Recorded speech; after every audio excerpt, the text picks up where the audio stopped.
2, 1, go. And we're rolling. Hold on, not rolling. Hold on, it's detecting some issue. All right, we're live. Stop your audition real quick. All right. 83. Test. Okay.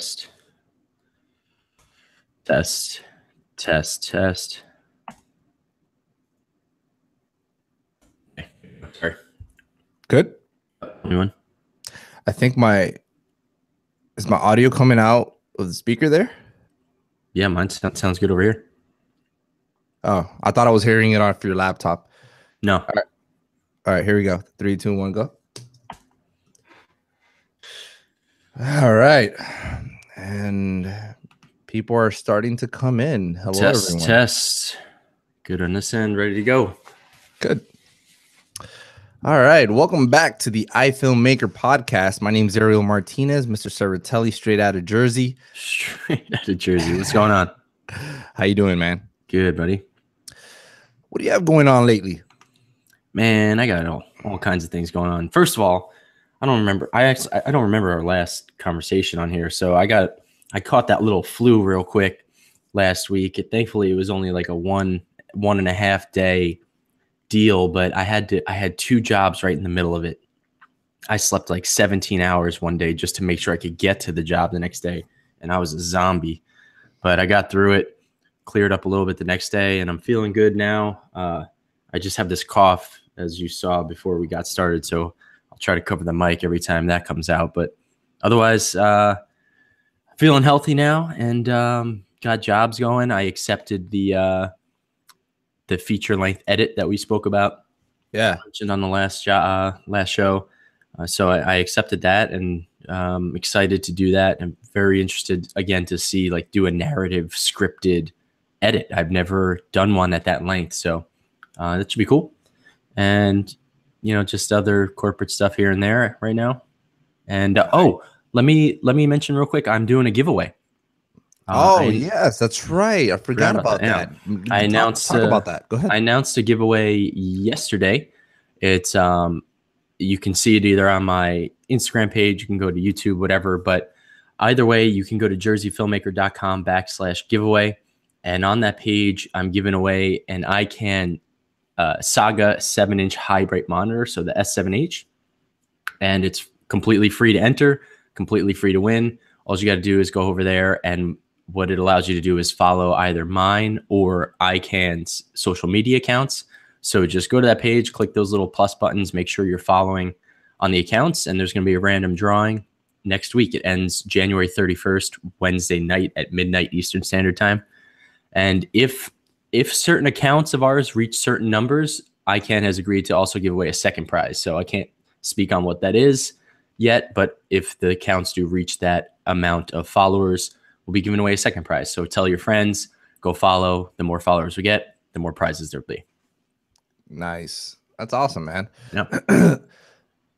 That's really, really cool. So we have people joining us all the way from Switzerland. Dhaka. Wow. I guess that's the name that I read here is Dhaka. Hello, everyone. Germany as well. Bobby at home. Hello. Hello, Germany. Matter saying hey. So today we have a very cool episode. Definitely excited because we're gearheads. So we're gonna be talking about gear today.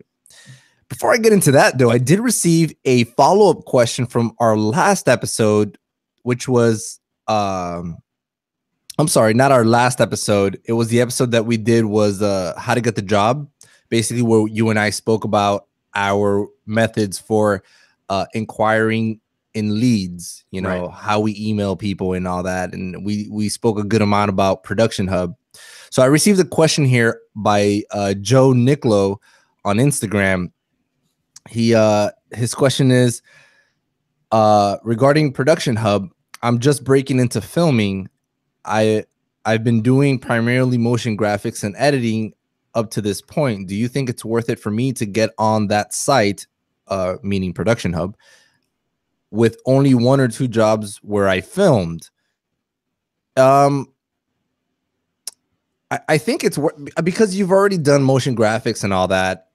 I think it's worth it just for that. If you still want to do motion graphics, just get on it for that. All you would literally do is add the category of filmmaking or videography services or all that, any of that stuff. Just add that category.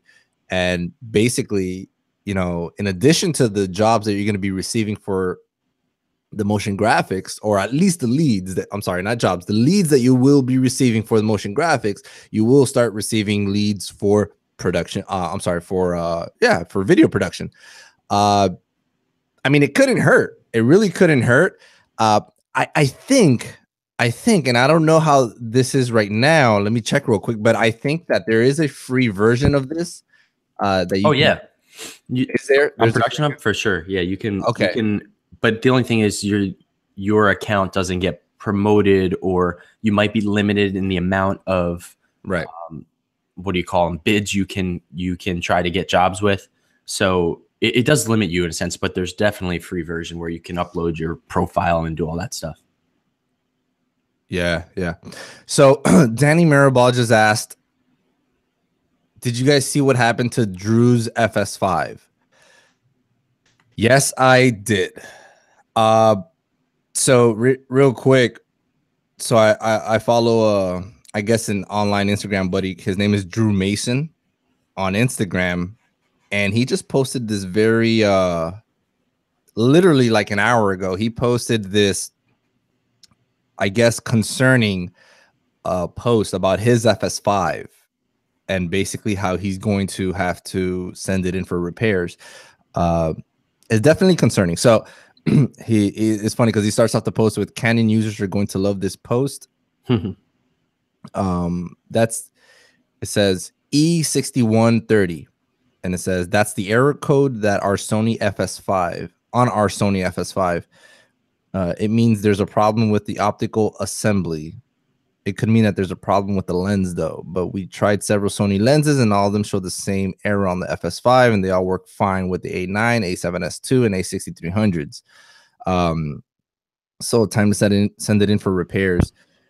Still under warranty after all. One problem, Sony's one authorized repair dealer, Precision, that's the name of the company, doesn't service PXW cameras. FS5 is a PXW camera, which makes no sense. How is it possible? It says we're sending it into a different repair guy, but geez, so much for Sony's service. What an unfortunate situation. And I definitely agree. That is very unfortunate. That is not cool. I think as good as camera Sony, you know what? I've never thought about what would happen if my camera not gets stolen or anything. I mean, I know the insurance would kick in if I have to get a new one, but what if I have to repair it? You know, that kind of didn't. That is basically my main camera. You know, I would have to go back to using the A6300 or start renting for jobs. I had an issue to have to send in a camera. I've had an issue with my Odyssey, where the SDI-A port burnt out. It stopped working, and that was easy. That was an easy fix. I mean, I had to send it in, but they paid for the shipping each way, and it was no problem. Like, they fixed it, sent it back. Right. You know, no, I didn't get a loan or anything in the meantime. So it was, I remember having a shoot right around that time. I forget what I did. It's actually like when I first got it. So something just went wrong with that connection, but they fixed it. I would hope Sony has some situation set up where it's a little easier to fix than Drew's making it sound. Yeah. That's a bummer. Yeah, that's really really unfortunate. I hope he's able to fix it, and I guess I'll get in contact with him to see what's going on with that. But the reason why is because I kind of want to know what I would have to do if God forbid I have to go through that. Right. But anyways, so moving on. Excuse me. I want to get into this new release from DJI. Yeah. So this is something that actually definitely caught my attention. Because just the day before, I was literally thinking about getting the Mavic Pro Platinum, and because I have this trip coming to into Colombia, and I know that I'm basically the only shooter there, and I want to definitely get some drone shots. And I thought this was a good opportunity. I've mentioned before, all I need is a reason to get a drone. This is basically my reason. Nice. So I kind of want to take that step. Now, being the only shooter, I definitely need efficiency on my side. So I can't just be lugging around a Phantom 4, all that, Pro or anything like that. Anything that requires its own huge case to move around with. So I was looking at the Mavic, as convenient as it is, and then this little number came out, the Mavic Air, the DJI Mavic Air.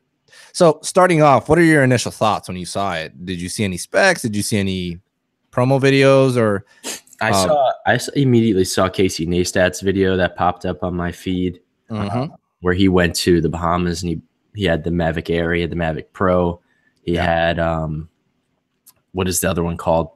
I had Precision in my head because of because we just mentioned. So he had the Mavic Air, the Spark. He had the Spark. That's right. And he had a bigger one, which actually the Phantom 4 Pro. Was it the Phantom 4 Pro? The Insidian, yes, the Phantom 4 Insidian. That's it. I don't know if it's Pro Insidian or regular Insidian, whatever. So that one, obviously, I mean, that one is the biggest and the best. I mean, you saw clearly the colors and stuff on the video, but otherwise, comparing the Air, the Spark, and the Pro, Mavic Pro, the Air held up just great. I thought, if not looking the best, and it's the smallest. I mean, even though the Spark is smaller bodied, the legs or arms or whatever you want to call them, they don't fold in. So if you fold down the Air, it's actually smaller than the Spark, which is crazy. That's crazy. Yeah. To be honest with you, when he was saying that, I'm like, wait a minute, it doesn't look smaller, but I guess it's my perspective. It's just, you're probably looking at the body, and the body is smaller on the Spark, but because if you fold it down, it actually takes up less space, including like the propellers and everything, to put away and put in your bag. And you saw the little case it came in. It's like, snug right to it. It was really cool. He's like, I'm definitely going to keep this. Casey goes, I'm definitely going to keep this in my bag next to my camera at all times. And you really could. He actually put it in his shorts pocket, his like swimsuit pocket. That's how small it is. And then it gets up in the air and shoots 4K 100 megabits per second, which you mentioned to me. I thought was amazing.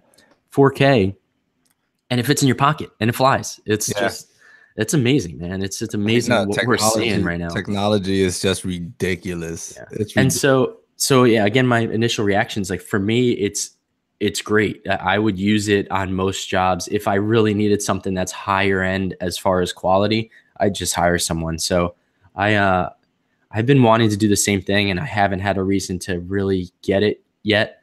But I think I'm going to sell off my Autel Robotics one. It's the size of a Phantom, and I like it. It's great, but it's just so big, and compared to what you could do now. Yeah. When I take that's a full carry-on to go on a trip. Now I could like hold the other one in my hand. I don't even have to pack it. That's crazy. Yeah. So, I mean, this little number, the Mavic Air, it caught my attention because I want the most bang for your buck, right? Yeah. I think that's important. And when I look at this, it's funny, I'm making this comparison. When I look at this, I think about the A6300 or the A6500. Really the A6300, because that is the most bang for your buck. And I think about that camera because, man, they're giving us a lot for very little. I think the camera was like $700-800. Yep. And it's really, really versatile, because of everywhere that you can take it in your pocket, like you mentioned. And here, let me pull up real quick the highlighted specs. Oh, and it comes in a bunch of different colors, which is pretty cool. So there's no doubt that this is like, obviously this falls in between the Spark and the Mavic Pro. However, I'm going by the the the highlighted features here. On paper, it seems like it does better quality than the Mavic Pro. Now, I haven't tested them both at all. Yep. I have seen Mavic Pro footage and it looks gorgeous. I haven't seen this footage. I have seen the footage that DJI released, but that's, come on. I would like to test it out myself. So on paper, with the 100 megabit per second audio, no, I'm sorry, not audio, video recording, it seems like you can expect that to be better quality. But yeah. I mean, I don't know. Those tests I saw, again, it looked better to me. I like the way the colors are rendering better, and he had no color grade on it, so I liked it. Dude, how about the fact that it goes 40 something miles an hour too? I mean, I don't know if I need that, but right. Didn't the Mavic Pro also do that? Did it go that fast? I didn't think it went as fast. That is very fast, actually. Here, let's look at the Platinum. No, you're right. It's 40 miles per hour. I think this one gets up to like 45-ish. I'm seeing it right now in kilometers per hour, and I don't 43. know. Yeah, so it's 43. Yeah, so it does 3 miles an hour. On paper, it goes 3 miles an hour faster than. I don't even remember the Mavic Pro going that fast, but I saw this advertised at 40, whatever. Gotcha. 43. That just sounds so fast. Here's a downside to it compared to comparing it to the Mavic Pro. It has up to 21 minutes of flight time. Yep. When they say up to 21 or up to any number, it means it's probably going to be a little bit lower than that. So that is definitely a downside. The Mavic Pro, and I'm going to the Platinum one. It goes up to 30 minutes. Does it really? Yeah. So 30 minutes for the Mavic Pro Platinum. I assume it's the bigger battery that it can hold. So yeah. So that's where I'm up, like you said, up to 21 minutes probably is realistically probably around more like 15 minutes, because it's going to bring it down as soon as it gets close. Oh yeah, for sure. So yeah, you're looking at 15 minutes of flight time with the Mavic Pro Platinum. You're looking at, I would say, 22 minutes. So, I mean, when you're up there, there's a lot you can get in 6-7 minutes. Yeah. Yeah, but I mean, look, it's sweet. The Mavic Pro is not big either. So if that's one that interests you more, they're both pretty awesome drones to have around. I would love to see it, and I'm pretty sure it's going to come out literally any day now. Comparison between this one and the Mavic Pro, but it's unfortunate. Now that I think about it, Casey never compared this with the Mavic Pro, did he? Yeah. He did. Okay, so, both. Yeah, I think that was his main comparison, and then you would bring in the Spark here and there. I think so. Now you got me questioning myself, but I'll double check on it real quick. I'm pretty sure he did. Danny Mirabal here is saying that Peter McKinnon released a video as well. He did a bromance. I didn't see the video. It was him and Casey in the Bahamas. I didn't see an actual bromance level 1000. Yeah, and that didn't have much to do with the drones at all. I think I'm pretty sure that was Casey's thing. They probably paid Casey to do that, to do the review. Yeah. Oh, I'm sure. And I know I saw that McKinnon was there, so he might have just brought him along for the fun to make another vlog. But yeah, because the title of Casey's thing is Mavic Air Detailed Review versus Mavic Pro. So yeah, that was the main comparison. He would slip in a couple other drones. Oh, there's a video here that says Tom's Tech Time. It says Mavic Air versus DJI Mavic Pro and DJI Spark drone comparison. Not sure, because a lot of these things is a lot of talking. I want to see the footage, but even then, I don't. I mean, it helps to look at the footage, and and see the difference if it's a drastic difference. But if I feel like on YouTube you're not really getting you're obviously not really getting the full depth of the comparison. So it ends up getting washed out, I guess, in the whole compression thing of the YouTube compression. Right. Because I see Casey's comparison with the Spark, and I mean the level of quality, like the differences are crazy. I can see that. Like, so I'll see the Mavic Air, and it looks beautiful, it looks gorgeous. But then I see the Phantom 4 Pro Insidian, and I'm like, wow. And then you put them side by side, I feel ridiculous for wanting to get the Mavic Air now. You know what I mean? Yeah. And I'm like, man, that's what I mean. It really depends what you're using it for. If you are using it just to like travel, vlog, and right, cool stuff while you're on the road, it's great that you put it in your pocket. You could throw it up there. If you're trying to do a professional job where you might need to really push some colors and someone's paying you a lot of money, you probably have to get a better drone or hire somebody, which is what I was talking about. So for me, I don't use it enough where I need to go buy a really high-end one, nor do I want to have one that size to travel with. So I think it would be awesome just to have this, because like I mentioned way back when we did another drone episode, I originally bought it mostly for fun. It's fun to fly, and I used it for some jobs, and it's paid for itself at this point, but I've had it for a while and it's barely paid for itself. You know, I don't use it that often. So I would prefer to have the smaller one just pretty much as something for fun that hopefully I could throw in a job here and there. And it's what, $800? You could probably pay that off pretty quick if you get a couple jobs. Yeah, I think that, and honestly, talking about it, now that I think about it, I think what I might end up doing, and I'll probably get both.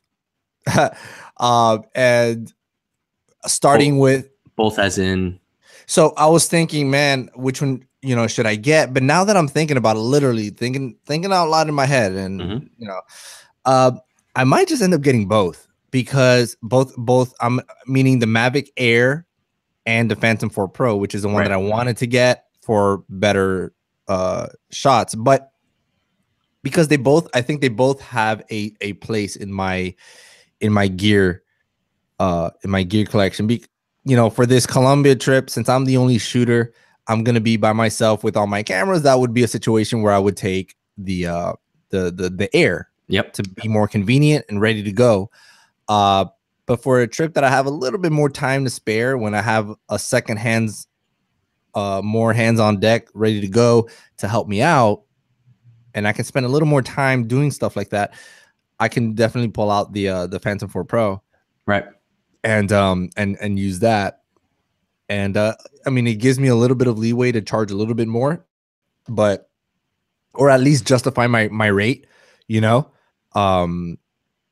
and so I mean, I think that that's a really good it would be a really good investment from both ends, but I probably won't do them both at the same time. I'll probably just start with the Mavic Air now, and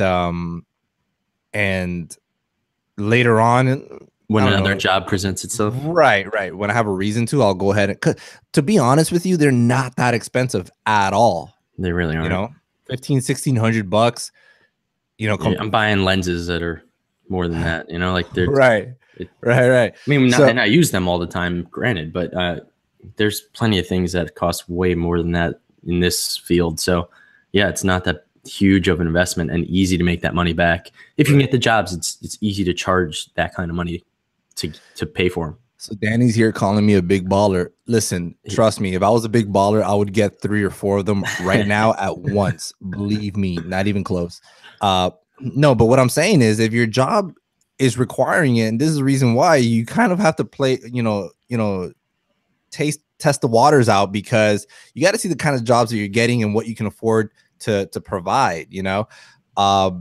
I cannot justify a red purchase now, so I'm not going to go and buy a red, and so that's just not a smart move. But I know that if I work things out correctly, and here's the thing with, I guess, the art, I would call it art, the art of, I guess, maneuvering in your business. If I can see how I can fit this into my work, and when I say work, I don't mean literally what I can record, but what I mean is, into package deals, So right now, I would like to charge a little more, or at least add more value to what I already charge, right? So basically, I have my rate, and I can tell the client, well, this also includes a drone. I am more likely to get that job, and by raising the percentage of how many jobs I can, have a success rate, right? Sorry, I can go ahead and get more jobs that way. Go ahead. Danny just is asking which Colombia. He's talking about the country, man. Colombia. He's going to Colombia. Where are you going? Cartagena? I believe so. Either there or what's the capital of Colombia? I think it's Cartagena or Medellin. No, Medellin. We might be sounding really dumb right now. It's one of those two. Let's ask Siri. Unless it's Barranquilla, which I don't. Let's ask Siri. What's the capital of Colombia? The capital city of Colombia is Bogota. Man, we do sound dumb. Oh man, thank you, Siri. That was awesome. Bogota. That should be the way to settle disputes all the time. Oh man, we're all wrong. All right, so Bogota. I don't think I'm gonna be going to Bogota. I think it's one of the cities that you had said mentioned. But anyways, I think it's a really good product. I think that there is definitely a place for it on my gear list, but there's also a place for nicer drone footage as well. So there's that. Yep. I want to speak to something Danny just mentioned on here. Sorry, thanks Danny for making all these comments because it makes for conversation. But he just said, "Why not borrow?" That's why we're definitely borrow. That's why we're filmmakers. And look, I get it. It's not a cheap field, and we all help each other out. But that kind of comment, like, I get frustrated with the creative field and being newer to it. I get frustrated with the fact that it's like, I'm an artist. This happens in acting too. It's like, I'm not going to make a lot of money, but it's okay. I'm an artist. I can't stand that. Like, just because it's something we love doesn't mean we can't make money and in this field. So like, I'm all about, like, if we can help each other out and borrow, but I want to go make the money and purchase my things. I want to make the money doing my craft. I don't want to say, oh, I'm just a filmmaker. I can't afford that. I'm not going to make money anyways. Like, I can't stand that thought process. I just want to get that out there. And Danny, I'm not mad at you for this. It's just a general thing that I see in the creative field, not just filmmaking. People accept that we're artists and art doesn't come with a lot of money. I hate that. Like, it's something I love to do, and I want to make money doing it too. I want to live a lot more lavish life if I can. Why can the guy that's doing something else, whether that's playing a sport or building a building, why can they make all this money, and why can't I as an artist? I just don't like that thought process. So I never.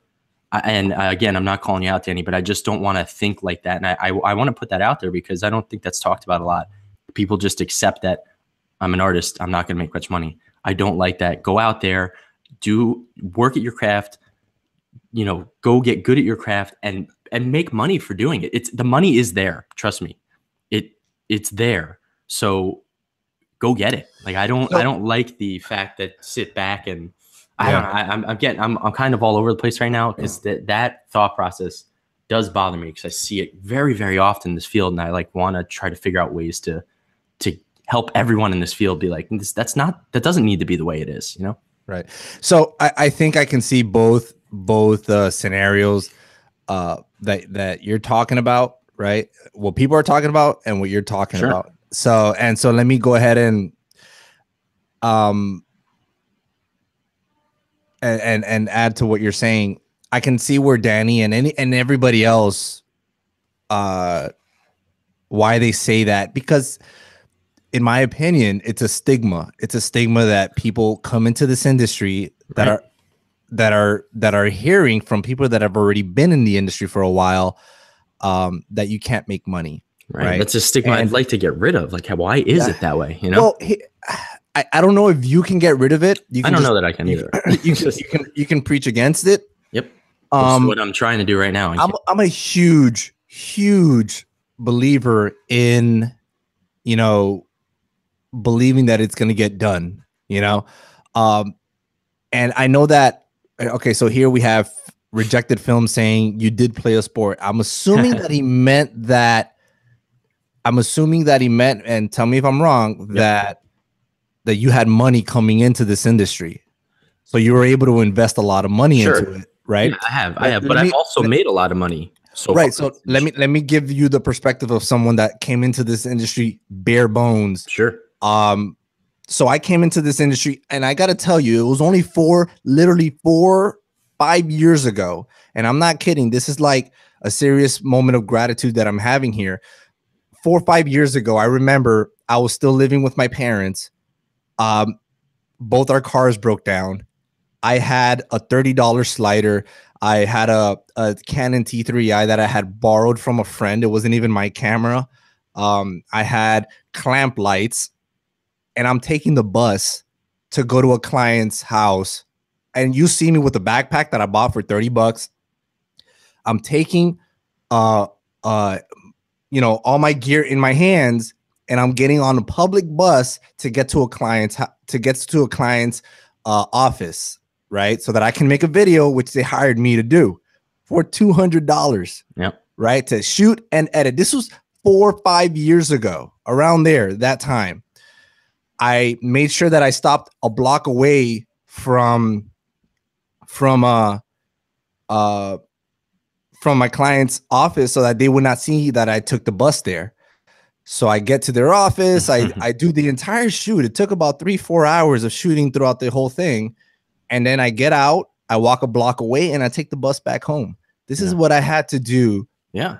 Because so this is me loving what I do and doing whatever it takes to do to get it done right, to make sure that I'm successful in this. I didn't know if I was going to make money, but I was doing it, and I was believing that it was going to do something for me one day, I would have never, ever imagined. And I grew up from poverty, and I got to say, I did grow up from poverty, and I know what it's like to be poor. I don't know what it's like to have money. I really don't. So now that I see that what I love to do is able to make this for me, I can now see what it, the benefits that you can really have. So what I'm trying to say is you're right. I do believe that it is a bad stigma that people have that mindset coming into this industry expecting not to make money. And then, that's why, and I understand through ignorance, basically not understanding, not knowing what it is that it takes to get there. They'll make comments, right?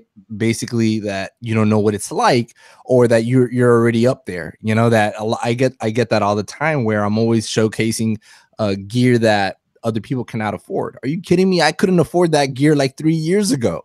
Right. Don't tell me like I don't know what that's like, Yeah. So those are things that you're right. I mean, I think it's just through ignorance that Danny wrote it. And so let me clarify. I'm not against borrowing or helping people out or working your way up or grinding. That's great. You might have to do it that way, right? That I was lucky enough to play baseball and have some money coming into this. But let me tell you, playing baseball was my grind, just because I now started in this industry with some backing behind myself.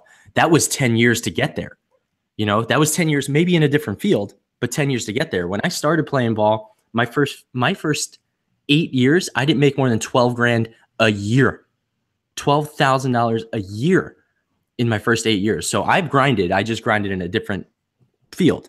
Now, Danny put here, he goes, I do get what you're saying. Be hungry and be aggressive. That's what frustrates me, is that I feel like people come in here again with that low expectation of money, and they just sit back and say, this is going to be hard.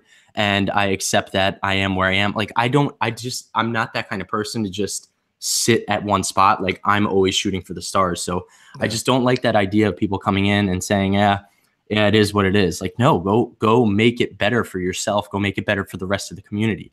I just don't. I don't like that stigma. I really don't like it. And I think I wish I was outspoken enough to go out there and make that kind of change. But I don't. I don't rally. I don't do those kind of things. I just do what I do, and I hope that kind of try to lead by example type thing. That's more of my style. So I'm going to do that, and hopefully people hear me on this podcast. Hopefully I speak at other events eventually, and they hear what I'm trying to say, and change their thought process.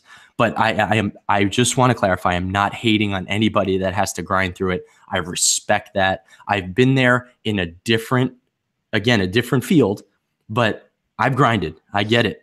Everyone's been there for the most part. And that's all. I just want to get that off my chest because I thought that was really interesting that Danny brought that up. And I just hear it all the time. And I just want to kick people in the butt and be like, let's go, man. I think we can have a whole We can all do better. I think we can have a whole episode about that. Yeah, for sure. So going back real quick, we got a little sidetrack, but I think that was a good venting moment there. Yeah. So going back to what was mentioned here in the chat about borrowing equipment, I kind of wanted to add something to that.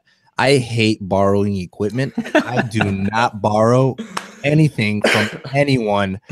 I did mention back when I started, I used to borrow my friend's T3i, but he wasn't a professional. He just had that, as his vacation camera, It just happened to be a really good video camera. So I said, hey, can I borrow it, And I made some money off of it. And but now thinking about it, I mean, obviously then I didn't have a choice, but now I don't borrow anything. So long as I can help it, I do not borrow, I hire. So if I have a friend that even if it's a lens that I want to borrow, I'll see if my friend's available to be a PA for me. Yeah. If he wants to come on and shoot with me, help people get them paid too. And then I'll use his lens, at the day of the shoot. But I don't like to assume responsibility for other people's stuff. Yeah. That's the real reason. And on that same note, I'm not a big fan of lending things out. Not a big fan of it. I do it sometimes. It's just one of those things where I just make sure it's not something that I make sure that if that thing that I'm lending out is lost forever, I'm good. I could still function. Like I would never lend anybody my FS5. Like it's not gonna happen. Right. That's literally my livelihood. Anyways, that's where I stand on borrowing things. How do you go about wording it to that person? Hell no. Just like you said, like, sorry, man, this is my livelihood. Yeah, I can't do it. Yeah. Nope. Yeah. So basically, I literally make them kind of almost feel bad about it for even asking. It's like, look, man, I appreciate your interest in my stuff, but that makes my money. Like I cannot afford to lose that piece of equipment. It's basically that's all it is. Like that's literally what makes my money. Anyways, so that's where I stand with borrowing gear. Where were we before we even got into that? The Mavic Air. Oh yeah, the Mavic Air. Why you shouldn't, like, I don't know, why would you get the 2 drones and whatnot? Oh yeah. We started out with you being a big baller. That's how it got started. Believe me, I'm nothing. I am none of that. Believe me. I make my money, I pay my bills. What's super surprising, going back to what I had mentioned a second ago, what's super surprising is that I'm able to make a living on my own doing this. There was a time I remember, I have a bachelor's degree in criminal justice. I was working a security guard. I was a security guard with a bachelor's degree, making $10 an hour. Nothing wrong with that. But then at one point I started thinking, I can't make a living $10 an hour. Eventually I want to get married and I want to have kids. And like, that's not going to happen. You can't support a family there. I can't support a family with that, and then, I mean, it's basically that. Like this literally made it for me, because I loved it. So I mean, nothing to be sorry about. This is Danny, there's nothing to be sorry about. This is what the chat is for. So you guys can ask your questions and we can talk about what you guys have concerns with. I think this was a great episode, actually. Yeah, I love the way that turned. I don't know what to call it, either talking about the Mavic Pro or talking about Mavic Pro and the industry stigma, or Mavic Air and the industry stigma. That'd be a good one. But I mean, we can end this episode right now. It's a great standalone episode as it is. Yeah. Which I think we can do that. Let's go ahead and stop while we're ahead. Yep. Let's say goodbye for today, and hopefully this is a good one for you guys. And if you guys have any questions with regards to either the Mavic Pro or anything else that we just mentioned, like in the last 10 minutes, let us know. Send us a message, an email. It's at iFilmmakerpodcast@gmail.com. You can email us there. You can go ahead and find us on Instagram, iFilmmaker Podcast, Jersey Filmmaker, ArielMartinez.tv, any one of those, Facebook, all that stuff. Thank you guys for your feedback on this episode. Thank you guys for keeping our chat room live and active. For those of you that are listening to this and want to be a part of this chat room, yes, Dhaka, that was an emotional day. For those of you that want to continue listening to this episode, to join us live, basically, go on over to our YouTube channel. It's iFilmmaker, or I think iFilmmaker Podcast, one of those two, and just hit subscribe and make sure you're getting those notifications every time we go live. And you will be able to shape the conversation. To shape the conversation like it was done today. Ask your questions live. We'll answer them live. Yeah. Today was an emotional podcast. So anyways, thank you guys for listening. We'll catch you on the next one, Mr. Saratelli. I'll see you, buddy. Later, buddy. Later.